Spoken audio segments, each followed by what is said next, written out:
하나님은 살아계십니다. 우리 하나님의 살아있고 운동력 있는 말씀 같이 보겠습니다. 오늘 하나님의 말씀은 요한복음 4장 23절과 24절 말씀입니다.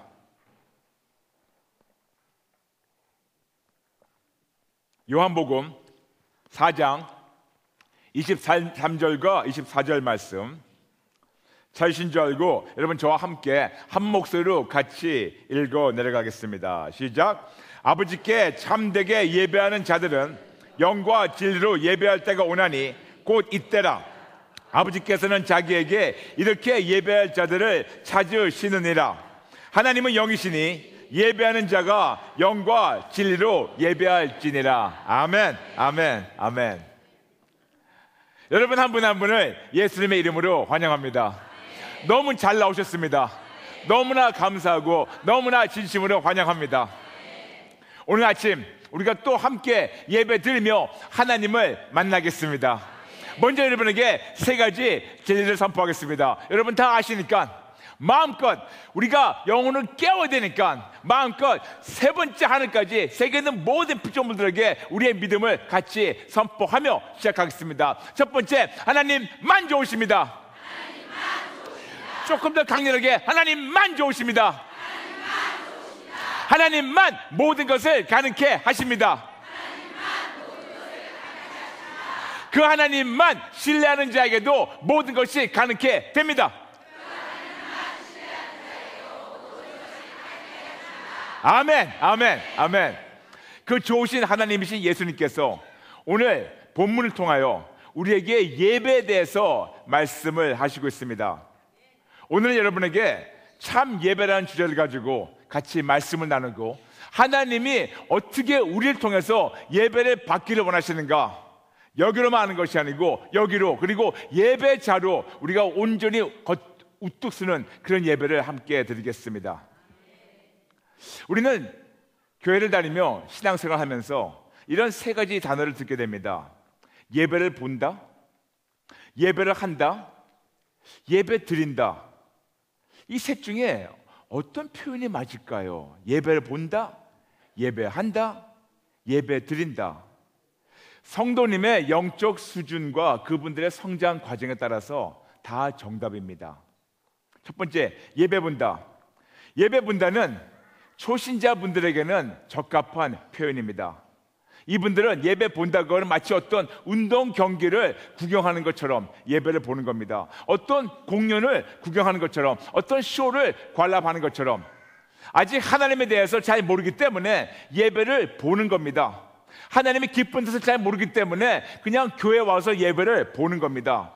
교회 출석하는 것도 너무 감사하죠. 그리고 예배 참석하는 것도 더 감사하죠. 그런데 아직 모든 것을 잘 아직도 모르기 때문에 예배 진행을 관람하고 구경하고 그냥 참여만 하는 겁니다.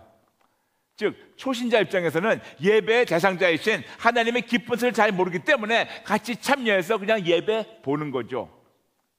그렇기 때문에 초신자 입장에서는 이거는 적합한 표현일 수 있겠지만 우리는 여기서 머물면 절대로 안 됩니다. 우리는 그 다음 단계로 올라가야 됩니다. 예배한다. 예배한다는 것은 이건 본다면 신앙인, 더 나아가서 어떤 기존 신자들에게는 맞는 표현입니다. 조금 더 적극적으로 참여하는 거죠. 그리고 오늘 말씀하신 대로 요한복음 4장 22절부터 24절 말씀대로 진정과 신령으로 예배하는 자들을 하나님이 찾고 계시기 때문에 이런 예배하는 자입니다. 이런 자들은 신앙들이 조금 더 성장되고 하나님을 조금 더 알아가는 겁니다. 더 이상 관람객이 아닙니다. 더 이상 구경꾼이 아닙니다. 적극적으로 예배에 참여하고 적극적으로 예배 진행을 같이 우리가 어울려서 예배 드리는 겁니다. 그런데 안타깝게 많은 경우에는 예배하지만 예배 대상자이신 하나님에게만 초점 맞추는 것보다 예배 의식이나 절차에 더 많은 관심을 가질 수가 있습니다. 오직 하나님께만, 누가 뭐라든 간에 옆에서 어떤 일이 있든 간에 오직 하나님께만 바라보는 대신 때로는 의식과 형식과 절차에 더 많은 관심을 가질 수가 있습니다. 그러므로 예배 본다보다는 조금 낫지만 역시 예배하는 데에서 머물면 안 되고 우리는 한 단계 더 성장을 해야 됩니다. 세 번째, 예배 드린다. 예배 드린다는 것은 나 자신을 산 제물로 하나님께 순간순간마다 드리는 예배자의 삶을 얘기하는 겁니다. 예배한다, 예배 본다는 어떤 지정된 시간과 장소에서만 어떤 예배 형식을 따르는 수 있겠지만, 예배 드리는 삶은 그 지정된 시간과 장소를 훌쩍 넘어서 순간순간마다 그분이 우리와 함께 하시기 때문에 그분께 나의 삶을 산 제물로 드리는 예배자의 삶을 살 때, 그때 비로소 우리 예배 드린다 하고 얘기할 수가 있습니다. 매 순간 하나님께 예배 드리는 삶을 사는 거죠. 영어로 얘기해서 lifestyle of worship. 로마서 12장 1절 우리에게 말씀하고 있습니다. 너의 몸을 하나님이 기뻐하시는 거룩한 산 제물로 드려라. 이는 너희가 드릴 영적 예배니라 라고 우리에게 말씀하고 있습니다. 나 자신을 하나님이 기뻐하시는 산 제물로 드리는 겁니다. 나의 생각, 나의 삶, 나의 인생, 나의 계획, 나의 마음, 육신, 시간, 언어, 행동, 나 모든 것을 하나님께 산 제물로 드리는 겁니다.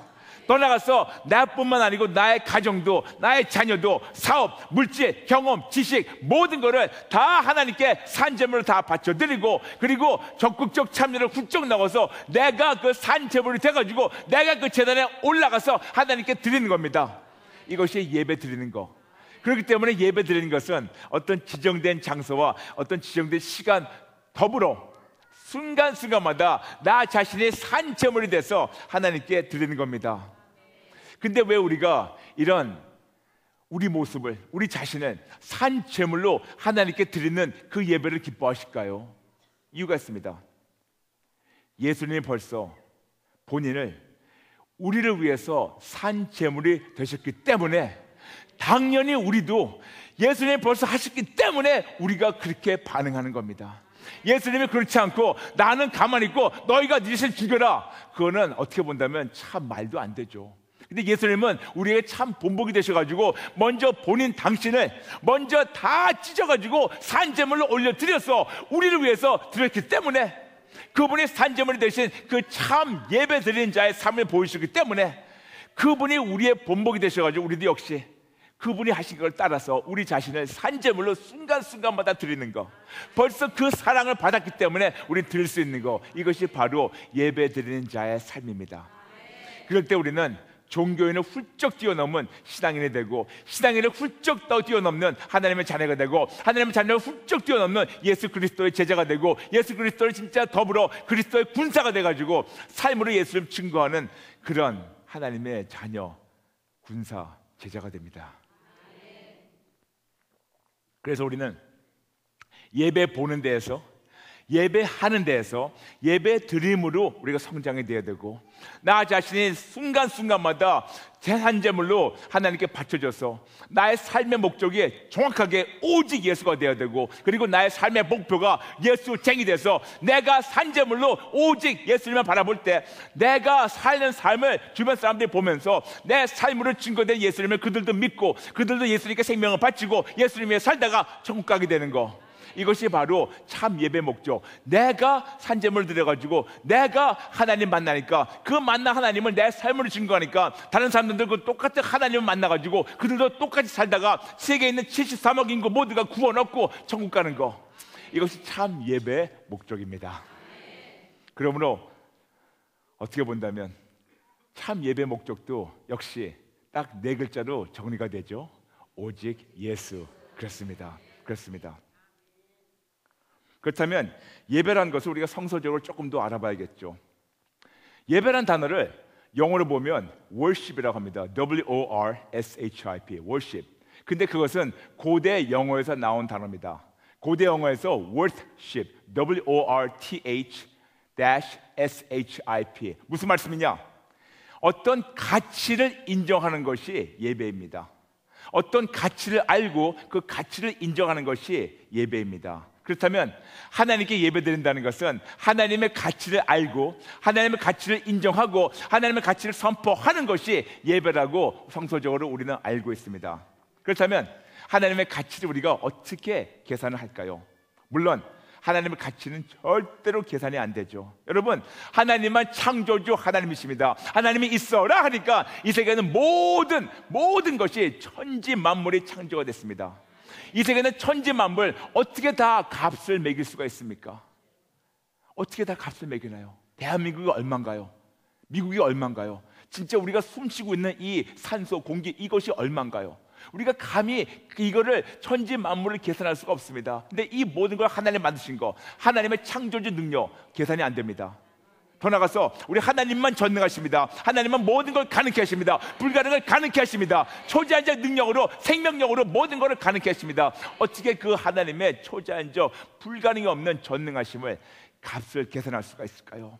하나님은 존재하십니다. 모든 걸 아십니다. 모든 걸 아시고 도와주십니다. 어떻게 계산이 될까요? 하나님은 무소부재하시고 영원 불변하십니다. 떠나지 않고 버리지 않고 마지막 날까지 우리와 함께 하십니다. 이 하나님의 그 보호하심을 우리가 어찌 다 값으로 계산할까요? 또한 우리 하나님만 전인 치료자이십니다. 여호와 라파, 우리의 영과 혼과 육을 치료하십니다. 이 전인 치료자, 진짜 병원만 갔다 와도 이거는 진짜 보험비만 생각하더라도 엄청난 보험비고, 병원비 갔다 오더라도 엄청난 병원비인데, 이 하나님의 그 엄청난 전인 치료하시는 능력 어떻게 다 값으로 계산합니까?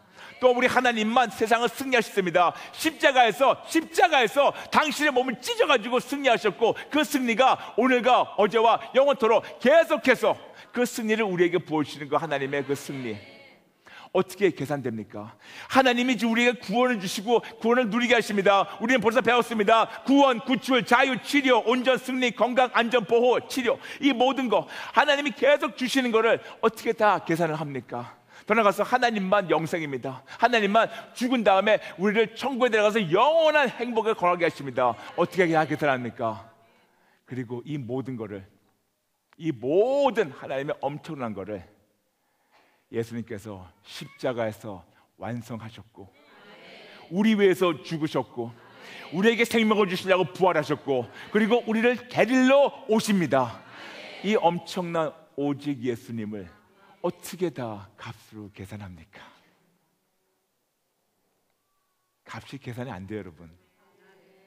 이 세상에 많은 컴퓨터가 있지만 그분의 가치를 계산할 수 있는 컴퓨터는 세상에 아무 데도 없습니다. 그래서 그냥 그분의 크심과 놀라우심, 그냥 그분의 크심과 놀라우심 앞에 그냥 이렇게 서 있는 거, 이것이 바로 그분의 가치입니다. 그러므로 그 하나님의 엄청나신 크심과 놀라운 좋으심을 매 순간 기억하고 인정하고 선포하는 것이 예배입니다. 여러분, 예배는 간단해요. 하나님의 놀라우신 크심과 엄청난 좋으심을 순간순간마다 기억하고 인정하고 우리의 입술로, 우리의 언어로, 우리의 삶으로 계속해서 세계 모든 피조물들에게 선포하는 것, 이것이 바로 예배입니다. 공예배에 더불어 계속해서 이런 삶을 사는 것이 예배자의 삶을 사는 겁니다. 어떤 종류의 예배가 있을까요? 교회에서 지정된 시간에 예배드림과 더불어 일상생활에서 우리는 예배를 드릴 수가 있어야 됩니다. 일상생활에서 하나님의 크심과 좋으심을 기억하고 인정하고 선포하는 예배를 드릴 수 있어야 되는데, 우리가 어떻게 해야 될까요? 몇 가지가 있지만 제가 그냥 예를 드리겠습니다. 첫 번째, 우리는 말씀으로 예배를 드려야 됩니다. 우리는 보편적으로 하나님의 말씀을 읽을 때 두 가지 방법을 읽습니다. 첫 번째는 하나님의 말씀을 통해서 어떤 정보를 얻으려고 우리는 말씀을 읽습니다. 좀 배우려고. 두 번째는 말씀을 통해서 하나님이 나에게 지금 무슨 말씀을 주시는가, 어떤 감동을 받으려고. 그래서 성경 공부 같은 경우는 모든 것이 많은 경우에는 정보 위주고, 그리고 많은 경우 큐티 같은 경우에는 감동 위주로, 하나님이 나에게 어떤 말씀을 주셔서 어떤 감동을 주시나, 영어로 해가지고 information or inspiration, 어떤 정보 내지는 감동. 근데 여러분, 저는 여러분에게 세 번째 방법을 한번 제안하기 원합니다. 정보도 좋고 감동도 좋지만 여러분, 한번 순수하게 예수님을 알아가려고 성경을 읽어보시면 어떨까요? 창세기 1장 1절부터 요한계시록 22장 21절까지 전체 성경은 딱 한 분에 대해서 얘기를 하고 있습니다. 오직 예수, 오직 예수, 오직 예수, 오직 예수 한 분에 대해서 성경은 계속 얘기하고 있고, 이거는 내 말이 아닙니다. 예수님께서 이 모든 성서는 본인에 대해서 증거하는 거라고 요한복음 5장 39절 말씀하고 있습니다. 그러므로 성경 모든 데의 주인공은 오직 예수입니다. 많은 경우 우리 주일학교 다니는 아이들한테 물어봅니다. 성경에서 무슨 뭘 배웠냐? 오늘 다윗 배웠다. 성경에서 뭘 배웠냐? 아브라함 배웠다. 성경에서 뭘 배웠냐? 오늘 홍해 갈라지는 거 배웠다. 성경에서 뭐 배웠냐? 노아의 방주 배웠다. 그러다 보니까 많은 경우에는 어린아이들이 얘기하는 거 성경은 모두 스토리예요. 다윗과 골리앗, 뭐 노아의 방주, 뭐 다니엘과 사자굴, 이런 스토리. 그래서 성경의 주인공이 누구냐? 그러면 아무도 몰라요. 오늘은 다윗이고 내일은 삼손이고 내일은 저 사람이고, 그러다 보니까 그런 생각으로 어른들 자라가지고 성경에 누구냐? 그러면 이 사람 저 사람 인물만 쫓아가기 바쁜데 성경은 분명히 얘기하고 있습니다. 성경의 모든 인물들은 주연이 아니고 조연입니다. 성경의 모든 것에서 주인공은 오직 예수님 한 분입니다. 그분 한 분이 성경의 주인공이고, 그리고 성령 하나님께서 이거를 감동 주셔가지고 쓰게 하시면서 모든 면에서 예수님을 속속들이 보여주시고 또 보여주십니다. 그러므로 성경을 읽으실 때 한번 이렇게 한번 읽어보세요. 아버지, 오늘 이 책에서, 이 장에서, 이 절에서 예수님을 보여주세요. 저는 지난 20년 동안 그렇게 성경을 읽어왔습니다. 그런데 놀랍게 구절마다 예수님 보이는 거예요. 그리고 구절 중간에 빈칸에도 예수님 보이는 겁니다. 이 모든 것이 구약은 앞으로 오실 예수님, 신약은 오시고 앞으로 오실 예수님, 계속해서 모든 것이 예수. 그러므로 우리가 예배를 말미암아 하나님의 크심과 좋으심을 다시 한번 체험하고 인정하고 삶으로 선포하고 오직 예수 붙잡는 것, 이것이 말씀으로 예배를 드리는 겁니다. 두 번째, 우리는 기도로 예배 드릴 수가 있습니다. 기도로 하나님을 더 알아가는 거죠. 기도로 순수하게 하나님을 더 알아가는 거. 호세아 6장 6절, 제사보다 번제보다 하나님은 당신을 알아가는 걸 기뻐하신다고 말씀하고 있습니다. 순수하게 하나님을 더 알아가려고. 그런데 여러분, 하나님을 알아가면 알아갈수록 놀라운 이적을 체험하게 됩니다. 하나님의 뜻이 너무나 복잡한 줄 알았는데, 너무나 방대하고 복잡한 줄 알았는데, 그분을 말씀과 기도로 알아가면 알아갈수록 점점 하나님의 뜻이 하나로 집중이 됩니다. 이제쯤은 감 잡으셨겠죠? 간단하게 딱 4글자로 집중이 됩니다. 오직 예수. 그렇습니다. 그분을 알다 보니까 저도 예전에는 진짜 하나님의 뜻이 이거라고 제가 가르치기도 했고, 하나님의 뜻이 이거라고 저도 진짜 교회에서 별거 다 가르쳤어요. 그런데 제가 보니까 매주 하나님의 뜻이 이거라고 가르쳤는데 매주 다른 어떤 그 뜻이 나오는 거예요. 그래서 하나님의 뜻이 도대체 뭔가 너무나 많더라고요. 방대하게 많은데 이거를 다 정리해서 보니까 좀 성숙한 그런 믿음으로 보다 보니까 이 모든 것이 하나님의 왕국, 또 하나님의 구원의 역사, 하나님의 대사, 모두가 다 하다 보니까 결론은 딱 하나, 오직 예수로 나오게 됐습니다. 그러면 여러분에게 좀 지름길을 알려드리는 겁니다. 말씀도 오직 예수고, 그리고 기도도 오직 예수님을 알아가서, 그래서 진짜 우리가 진짜 오직 예수쟁이로 우리의 삶으로 예수님 증거해서 이 세계 모든 자들이 예수님 믿고 천국 가는 거. 그래서 우리는 말씀과 기도로 우리 예배드릴 수 있어야 됩니다. 또한 우리는 회개로 예배드립니다. 하나님은 우리에게 너무나 좋은 거를 예배하고 계십니다. 너무나 크시고 좋으신 하나님께서 그 모든 좋은 거를 예배하고 계시는데, 우리의 죄가 하나님으로부터 오는 좋은 거를 막고 있다고 예레미야 5장 25절 말씀하고 있습니다.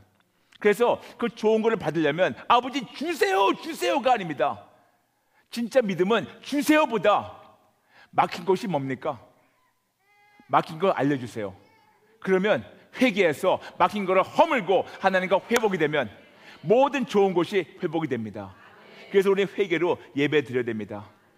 아주 중요한 예배 중에 하나가 회개로 예배를 드리는 겁니다. 그런데 우리는 계속 많이 했기 때문에 거기에 대해서 많은 시간을 안 보내겠습니다. 또한 우리는 방금 우리 형제 나오셔서 찬양하시지만 찬양으로 예배 드립니다. 여러분, 찬양은 두 가지가 찬양이 있습니다. 하나는 수평적인 찬양이 있고 하나는 수직적 찬양이 있습니다. 수평적인 것은 내가 서로 형제들 사랑하고 형제들 사랑 안에 모이는 그런 찬양들이 있지 않습니까? 좋은 찬양이죠. 서로가 사랑하는 거 얘기하는 거, 수평적인 거. 그런데 하나님이 진짜 기뻐하시고 원하시는 것은 수직적, 오직 예수, 하나님만 크시다고 계속 선포하는 거.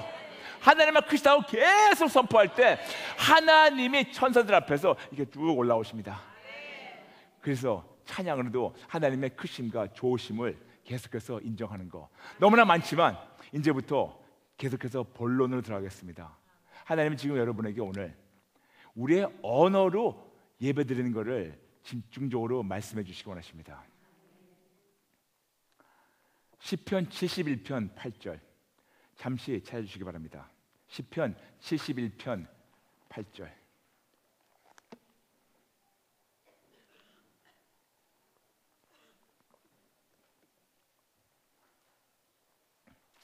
시편 71편 8절. 벌써 앞에 스크린 나왔군요. 감사합니다, 목사님. 네, 성경 없으신 분들 앞을 보시기 바랍니다.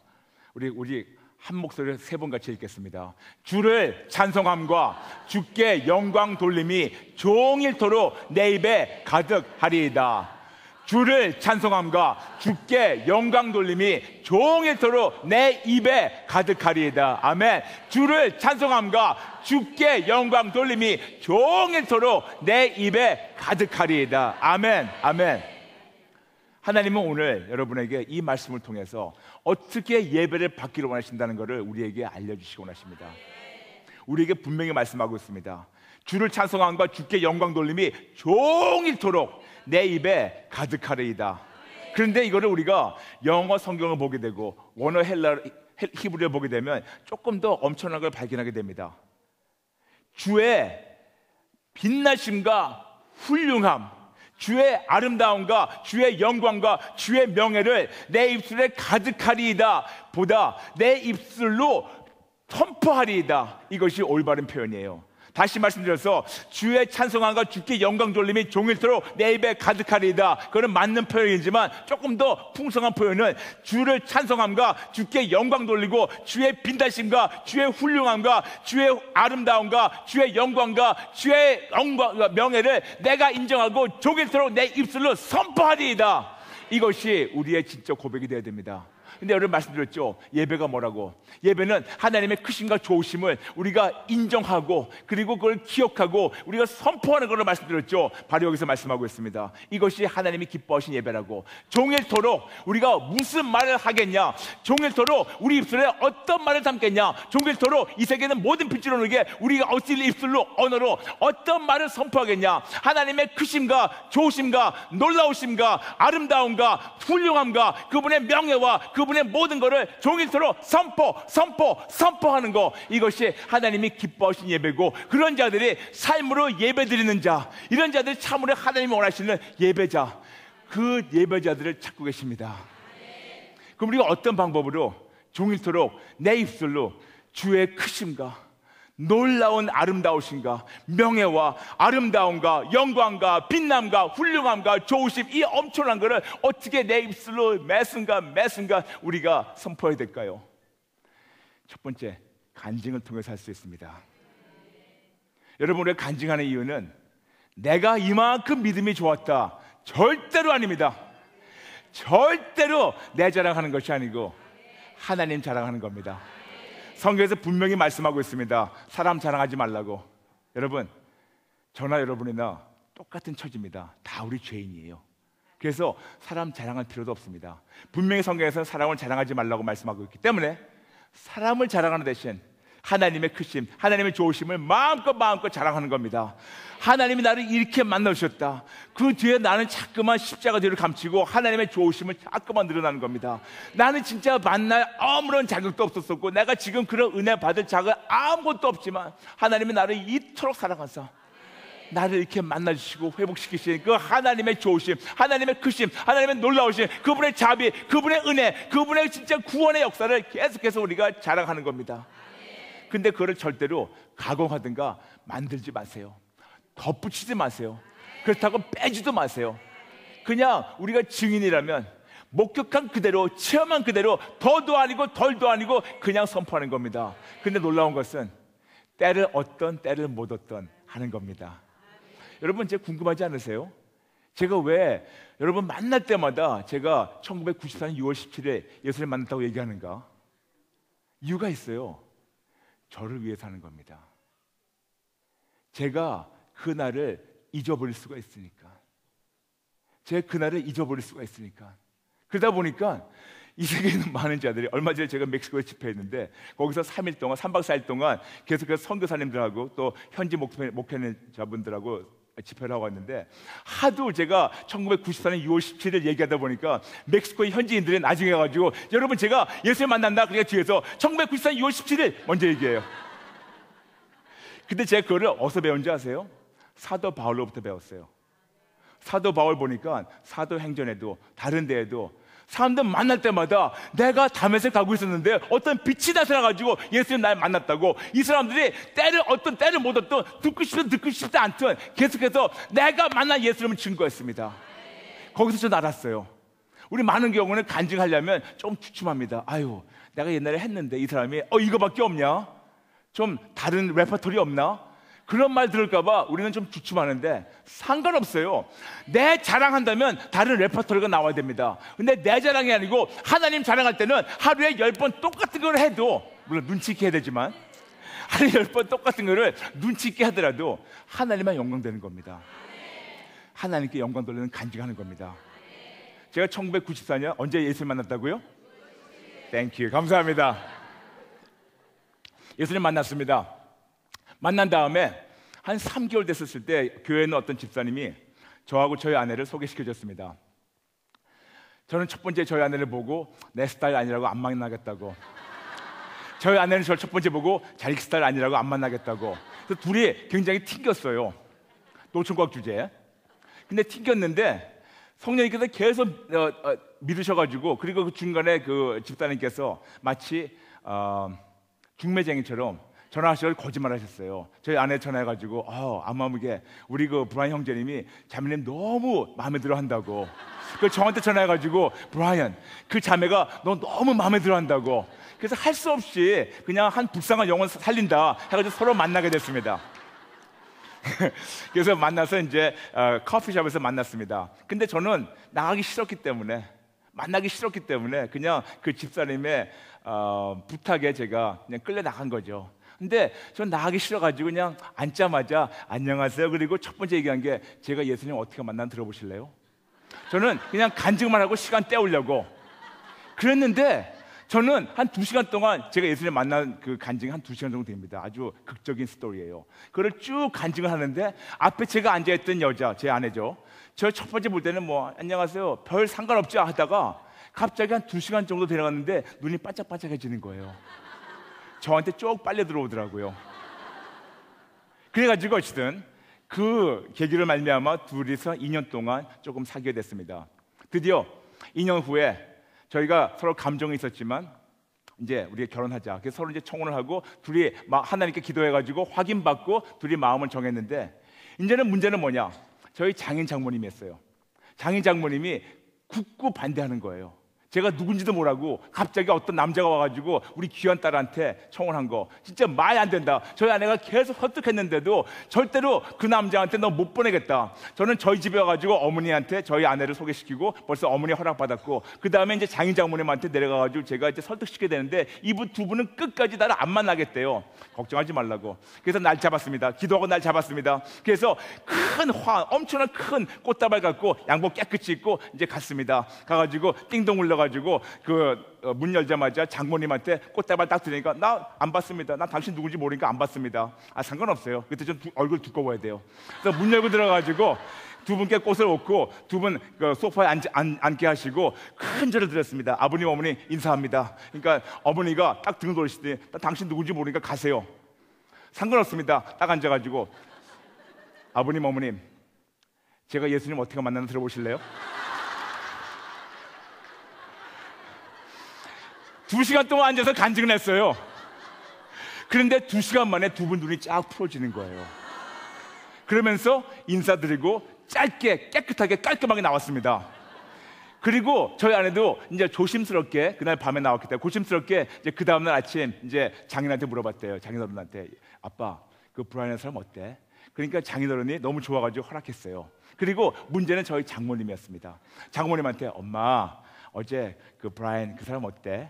근데 장모님 너무 쿨해요. 어제 말씀드렸잖아요. 그저께도 장모님이 아침 준비하시면서 야 네가 살기 싫으면 내가 살게.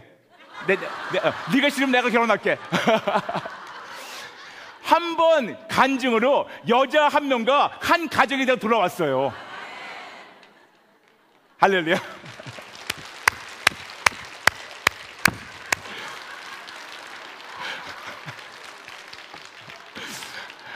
제가 그때 알았습니다. 이것이 간증의 효과며 더 나아가서 이것이 하나님의 크심과 좋으심을 자랑할 때는 이런 상상하지 못하는 보너스가 오는구나.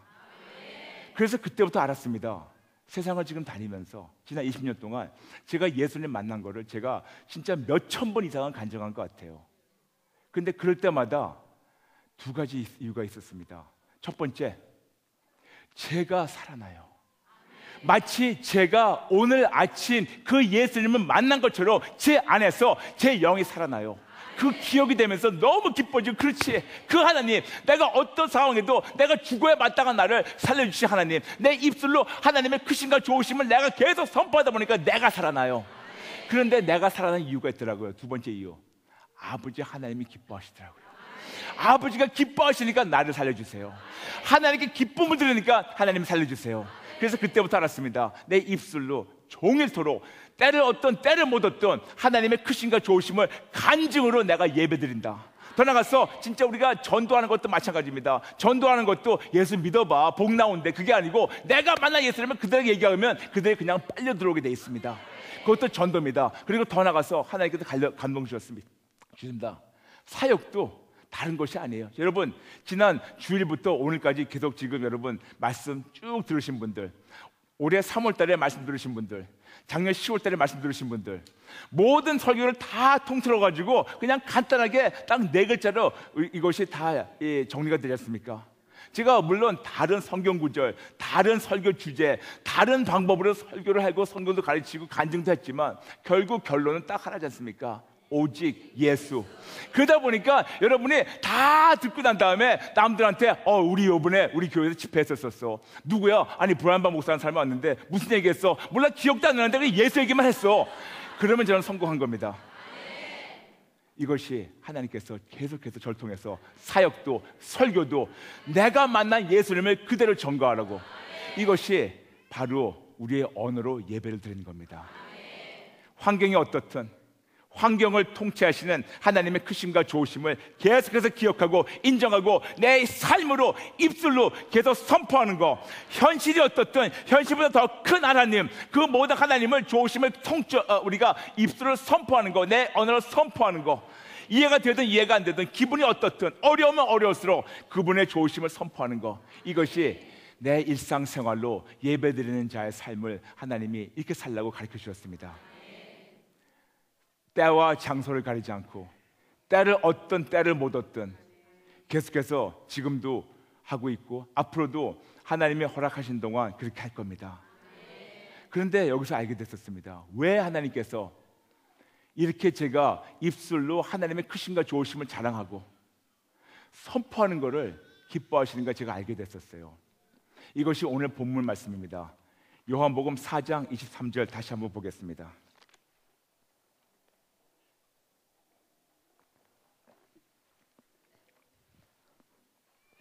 앞에 나와 있군요. 네, 앞에 화면 봐주시기 바랍니다.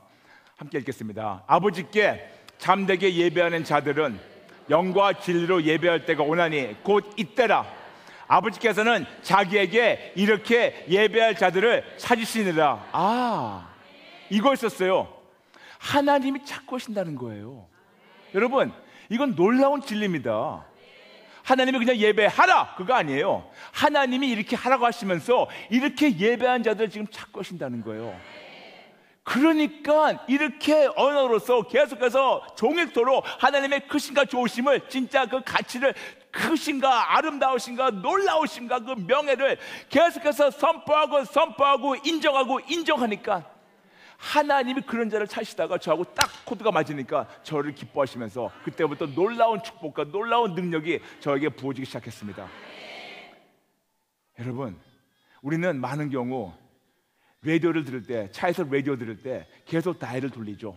달리다가 우리가 원하는 주파수를 딱 맞출 때 듣는 것처럼 우리는 많은 경우 이 방법 저 방법으로 하나님 기쁘게 해드라고 했는데, 진짜 하나님이 원하신 대로 하나님을 내 입술로 종일토록 찬송하고 높이는 그 주파수가 딱 맞추게 되면 하나님이 자꾸 내가 올리니까 딱 맞아가지고 세상적인 말로 궁합이 맞는 거예요.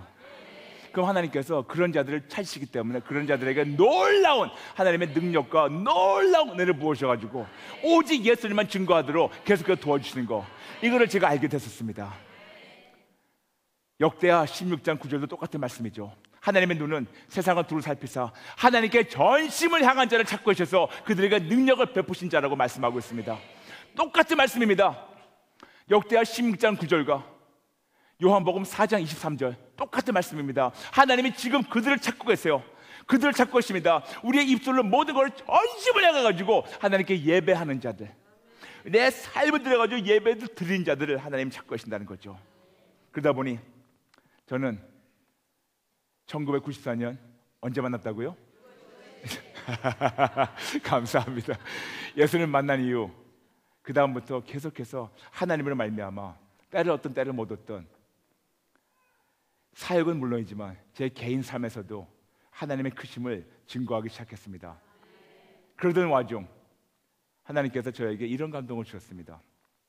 브라이언, 창세기 1장을 읽어봐라. 이런 감동을 주셨습니다. 목회 초기 때 읽었습니다. 그때 하나님께서 창세기 1장 26절과 27절을 보게 하셨습니다.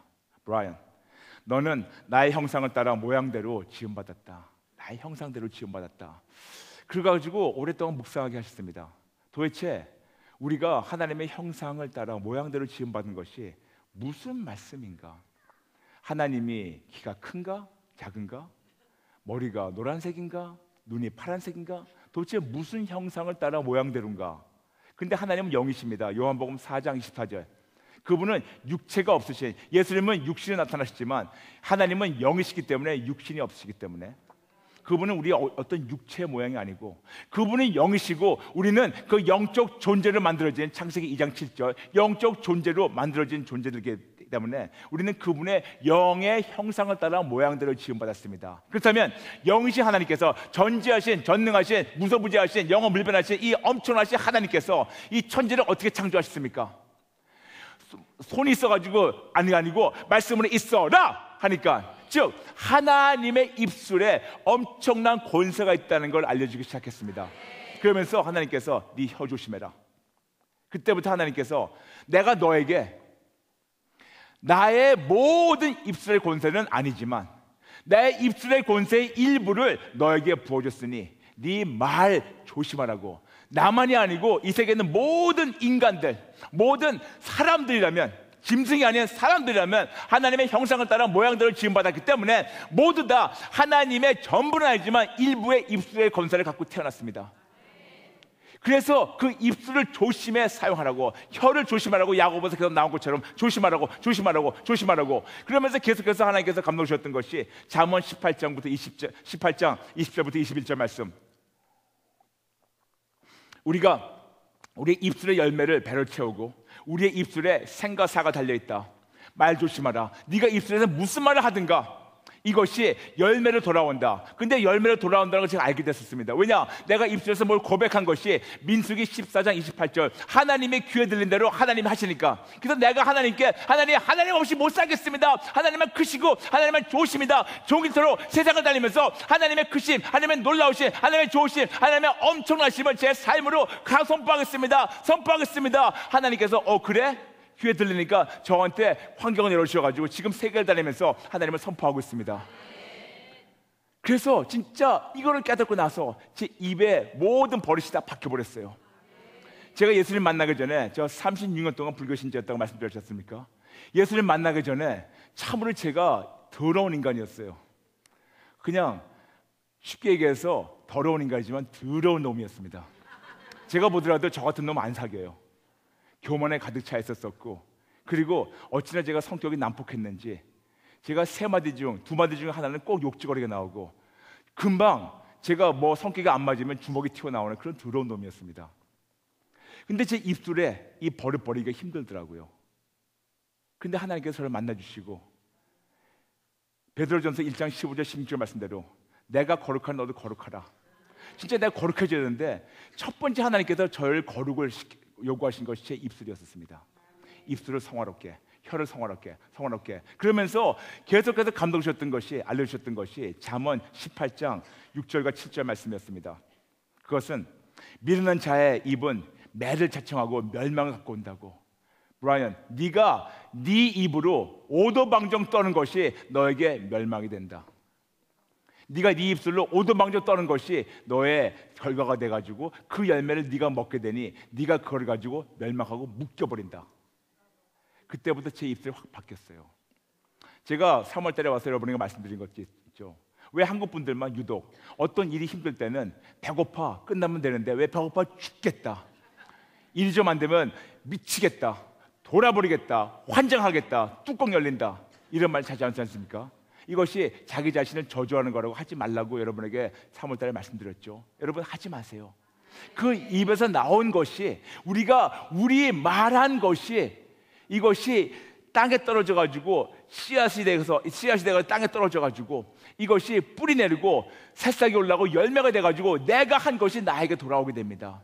많은 분들 그러세요. 특히 고부관계에서 우리 시어머니가 나를 그렇게 괴롭혀요. 계속해서 얘기합니다. 근데 결국 들어보면 며느리들이 계속해서 시어머니를 원망하고 저주하고 있어요. 본인들이 심은 것이 저주와 원망과 미움이니까 돌아오는 건 저주와 원망과 미움밖에 없어요. 본인들이 심은 대로 거둡니다. 갈라디아 6장 7절. 그러다 보니까 여러분 진짜 이것이 성서적으로 너무 맞는 것이 내 모습은, 내 지금 이 상태는 내 입술의 열매라고 생각해 보세요. 지금 내가 이 모습 이꼴된 게 내 입술의 결과구나, 내 말의 결과구나 생각하면 참 끔찍합니다. 참 놀랍습니다. 참 소름 끼칩니다. 더 구체적으로 하나님께서는 이런 감동을 주셨습니다. 네가 말로 네 상황을 바꿀 수가 있다. 그러다 보니까 저하고 아내하고 1년 6개월부터 8개월 해외를 다니면서 집회를 합니다. 그러다 보니 저희가 참 비행을 오래 하다 보니 여러분 한 번에 13시간씩 비행해 보신 적 있으세요? 힘듭니다. 근데 13시간은 괜찮게 저희가 호주를 갈 때는 26시간 비행합니다. LA에서 서울 13시간 와가지고 2시간 격리하고 또 13시간 타고 갑니다. 그래서 26시간. 근데 저하고 아내가 희한하게 비행기에서 잠을 못 자요. 음식도 못 먹어요. 그래서 눈은 벌떡벌떡 하면서 20몇 시간 앉아 있습니다. 그 좁은 자리에서. 그러다 보니 저도 인간이기에 몸이 피곤하죠. 그러면 저희가 공항에 내리면 저를 픽업하러 오신 분들 항상 예의상으로 물어보십니다. 목사님 피곤하시죠? 예의상으로 피곤하시죠? 그럴 땐 저도 이 정도 지각 있는 사람이니까 네, 조금 피곤하네요. 근데 그 말을 못하게 하세요. 내가 그 말을 하는 순간 내가 피곤해져요. 목사님 피곤하시죠? 그럴 때 굉장히 무례하지만 아닙니다. 저 절대로 피곤하지 않습니다. 그 이분들은 뭐야 이거? 왜 찬물을 끼얹어? 그렇지만 그분들의 기분을 상하는 게 내가 나 자신을 죽이는 것보다 나아요. 목사님 피곤하시죠? 아닙니다. 절대로 피곤하지 않습니다. 제가 한번 이거를 실험해 봤어요. 한번 LA에 도착했습니다. LA 도착해가지고 제가 차에 탔는데 진짜 그때 피곤했어요. 한 나흘 동안 잠을 못 자고 집회하고 왔기 때문에. 그래서 진짜 차를 앉자마자 저희 장장모니 피고 오시는데 조금 어떠냐고 피곤하죠. 오늘 좀 피곤하네요. 하는 순간 제가 차에 진짜 의자에 제가 쭉 깔아 앉아가지고 못 일어나는 거예요. 진짜 제가 거기서 이렇게 해도 못 일어나더라고요. 제가 피곤합니다 하는 순간 이 피로가 그냥 확 몰려와가지고 제가 일어나지를 못했어요. 그러면서 하나님께서 이제 알겠냐? 이제 알겠냐? 네 입술에 권세가 얼마큼 있다는 거 알겠냐? 내가 네 말을 들은 대로 지금도 하고 있다는 거 네가 이제 알겠냐? 버릇이 똑 떨어졌어요. 제가 아는 어떤 분이 있습니다. 근데 이 두 분, 이 남편하고 아내인데 이 두 분은 입에서 달고 있는 것이 힘들다, 죽겠다, 힘들어, 힘들어. 두 분이 말하는 게 계속 힘들다는 거예요. 근데 애기 둘이 있어요. 근데 애기인데 9살, 7살인데 이 애기들도 맨날 할 말이 힘들어. 그 집에 가면 집에 들어가는 순간 내가 축 처져요. 그 집 전체 분위기가 힘든 거예요. 집 전체 분위기가 힘든 거예요. 어쩌면 그분들은 사람들에게 동정을 바랄 수도 있겠지만 사람들 동정을 안 줍니다. 하나님이 우리 위로하십니다. 위로받으려면 동정심을 유발하고 위로를 받으려면 하나님으로부터 받아야지 사람들한테 동정심 유발할 필요가 없습니다. 그래서 사람들이 저보고 목사님 피곤하시죠? 아닙니다. 절대로 안 그랬습니다. 지금은 제 주변에 있는 사람들이 알아요. 이제는 물어보지도 않아요. 물어봤자 또 찬물 낀지 거니까 물어보지도 않아요. 저한테 물어보시죠. 어떻게 지내냐고 물어보세요. 너무 잘 지냅니다. 너무 잘 지냅니다. 저는 돈이 있을 때도 잘 지냈고 돈이 없을 때도 잘 지냈고 굶으면서도 잘 지냈습니다. 그때 알았기 때문에 계속해서 입술로 하나님의 크심과 좋으심을 알게 됐는데, 그때 여기서 아주 놀라운 비밀을 또 알려주셨습니다. 그것이 뭐였었냐면 누가복음 6장 45절이었어요. 내가 입술로 좋은 말만 하고 진짜 하나님의 크심만 증거하고 싶었는데 내 안에서 자꾸만 나오는 거는 내 안에 있는 썩어진 배설물만 나오는 거예요. 그러니까 욕지거리가 나오고 불평이 나오고 짜증이 나오고 신경질이 나오고 사람들 비방하고 정죄하고 수근수근거리고 이것만 나오는 거예요. 이 안에서 누가복음 6장 45절, 우리가 진짜 내 여기 안에 있는 게 마음이 가득한 것이 입으로 나온다고. 이러다 보니까 아버지 어떻게 해야지 이 내 마음을 고칠까요? 어떻게 해야지 마음을 고칠까요? 어떻게 해야지 내 마음을 고쳐가지고 올바른 말이 나와서 하나님의 귀에 들린 대로 하나님이 하셔서 올바른 말이 나와서 그 열매를 내가 먹지, 내가 더러운 말이 나와가지고 그 더러운 말로 내가 멸망되면 어떻게 합니까? 어떻게 해야지 나 안을 고칠까요? 안을 고칠까요? 여기서 하나님께서 놀라운 비밀을 가르쳐 주셨습니다. 이거는 오전에 나오신 분들만 가르쳐 주신 겁니다. 그것이 로마서 10장 17절이었어요. 믿음은 들어서 나고 하나님의 그리스도의 말씀을 들어서 나는 거라고. 그러다 보면서 하나님께서 한순간에 이걸 딱 들어주신 것이, 네가 매 순간 네 입술로 나의 크심과 나의 좋으심과 나의 놀라우심, 나의 아름다움, 나의 명예, 나의 빈담, 나의 훌륭한 하나님의 크심, 이거를 네가 순간순간마다 선포하고 선포할 때 제일 첫 번째 듣는 귀가 너다. 네가 이 말을 듣는다. 그러다 하나님 말씀을 듣다 보니까 이 내가 선포한 말씀이 내 귀로 들어와가지고, 귀로 들어온 것이 내 속으로 들어가니까 내 안에서부터 내 마음을 구조조정을 하는 거예요. 완전히 뜯어고쳐가지고 기초부터 다 파괴시켜가지고 내 속사람을 새롭게 만들기 시작하더라고요. 옛날에는 속사람이 있는 거는 짜증과 불평과 원망밖에 없어가지고 나오는 거는 짜증과 불평과 원망을 내가 어떻게 해가지고 이거를 커버해가지고 아름다운 덕된 말만 하려고 했는데 금방 티가 났는데, 이제는 안에서부터 이 썩은 것이, 들어온 것이 없어지기 시작하니까 저절로 하나님의 좋으심과 하나님의 크심과 하나님의 아름다움이 계속해서 선포가 되는 겁니다. 이거를 가공하고 뽑아내고 짜내는 것이 아니고 그렇게 저절로 되기 시작했어요. 그러다 보니까 하나님께서 시편 19편 14절에 말씀하셨습니다. 내 입의 말과 마음의 묵상이 주님 앞에 연락되길 원하나이다. 브라이언, 진짜 그러냐? 진짜 그러냐? 저는 우리가 많은 경우 이 찬양을 부릅니다. 나의 입술의 모든 말과 나의 마음의 묵상이 주께 연락되기를 원하네. 여러분, 우리 찬양할 때 한번 생각해 보세요. 진짜 여러분의 마음에 있는 것이 연락되기 원하십니까? 그럼 다 죽어요. 여러분의 마음에 그대로 있는 것이 바로 연락되면 지금 다 죽어요. 왜냐? 우리 마음에 미움이 있으면 마음에 있는 살인이 하나님께 올라가니까 하나님께서 얘가 누굴 살인할래네? 죽여버립니다.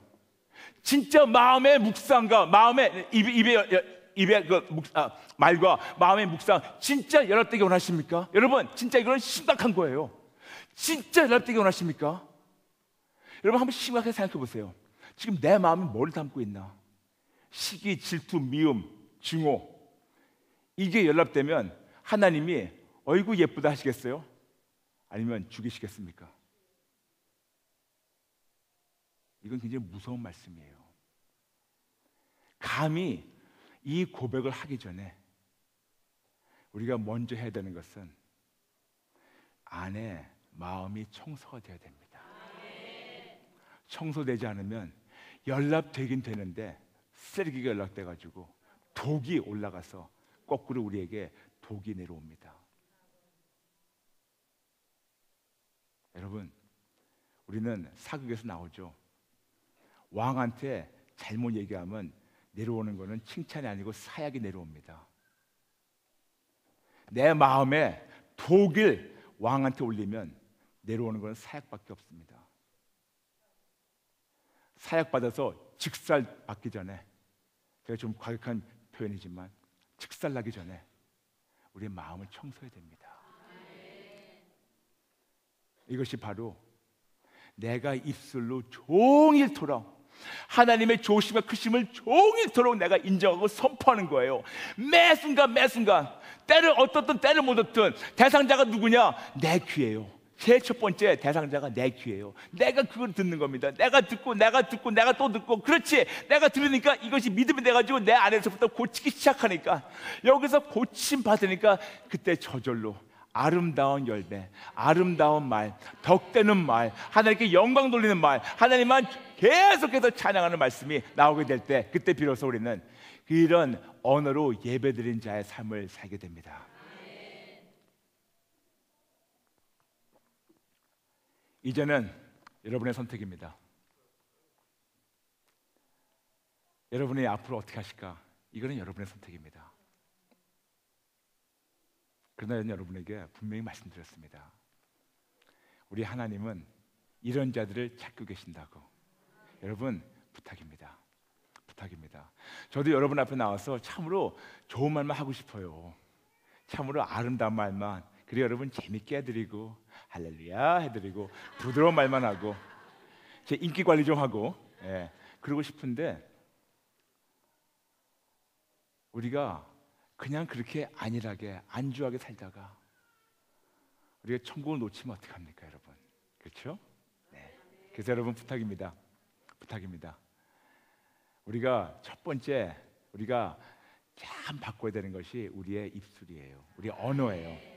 언어를 우리 청결하게 돼야 되는데, 언어를 청결하게 하려면 여기서 나오는 것이 진짜 계속 여기서 나오기 때문에 우리는 이거부터 치료받아야 됩니다. 어떤 의사 선생님 그러더라고요. 우리 입에서 나오는 그런 입 냄새 있지 않습니까? 입 냄새 나오는 것은 입에서 나오는 것이 아니고 저기 우리 안에 간이 안 좋아서, 아니면 안에 뭐가 안 좋아가지고 여기서 안 좋아서 입에 냄새가 나오는 거래요. 똑같은 이치입니다. 여기가 치료가 되고 여기가 괜찮게 되면 입에서 냄새 안 나는 것처럼, 우리가 여기가 먼저 치료되면 입에서 배설물이 안 나옵니다.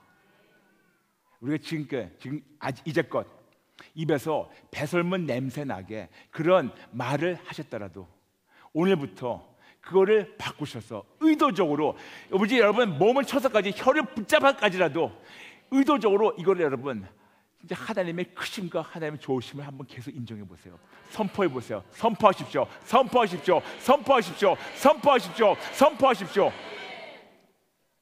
하나님께서 우리에게 방언의 은사를 나타나게 하신 이유, 그 많은 성령님의 은사 중에서 제일 첫 번째 뚜렷하게 나타나는 것이 방언의 은사예요. 왜 그럴까요? 너무나 입으로 헛소리 하니까 더 이상 헛소리 하지 말고 사도행전 2장 11절 하나님의 크신과 좋으심을 계속해서 증거하라고. 하나님의 크신과 좋으심은 다른 것이 없습니다. 오직 예수입니다. 그거를 하라고 우리에게 방언을 주신 것처럼 그 하나님께서 지금도 우리에게 명령하십니다. 혀를 조심하라고. 그런데 어떻게 해야지 할까? 여러분, 몸을 쳐서까지라도 진짜 계속해서 하나님의 크신과 좋으심을 인정하시고 선포하십시오. 그분의 가치, 그분의 모든 가치 인정하는 것이 예배라고 말씀드렸습니다. 계속해서 사사건건 모든 면에서 하나님의 크신과 좋으심을 입술로 인정하시고 선포하실 때 우리의 귀가 들어서 이것이 우리의 마음에 내려가서 마음을 고치고 마음이 깨끗이 되니까 저절로 나와가지고 이럴 때 진짜 참으로 그 하나님께서 그 말씀을 들으시고 귀에 들린 대로 이루셔가지고 오직 예수로 살며 예수 쟁이로 살며 하나님의 모든 좋은 것을 받고 누리고 즐기고 나누지만 세상을 승리하며 예수를 쟁이 되기 때문에 내가 믿는 예수를 사람들이 보며 그들도 예수를 믿고 천국 가게 되는 하나님의 자녀로 우리가 승격하게 됩니다. 오늘 말씀 정리하겠습니다. 하나님은 지금 이렇게 예배 드리는 자들을 찾고 계십니다. 저의 소원은 오늘 이 자리에 모이신 여러분들이 하나님의 눈이 지금 보고 계시기 때문에 그냥 오셨다가 그냥 지나치지 않길 바랍니다. 하나님의 눈이 지금 저기서부터 위에서부터 계속 보고 계십니다. 도대체 어디에 이렇게 나에게 전심을 향한 자가 있나?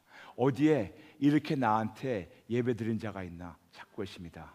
하나님이 쭉 천천히 둘러보시다가 우리의 속을 다 아시는 분이 쭉 둘러보시다가 쭉 보시고 쭉 보시다가 실망하시고 나가시면 어떡해요? 그런데 쭉 보시는데 첫 번째부터 모든 자가 그렇게 마음에, 모든 자가 전심을 향해 했어요. 모든 자가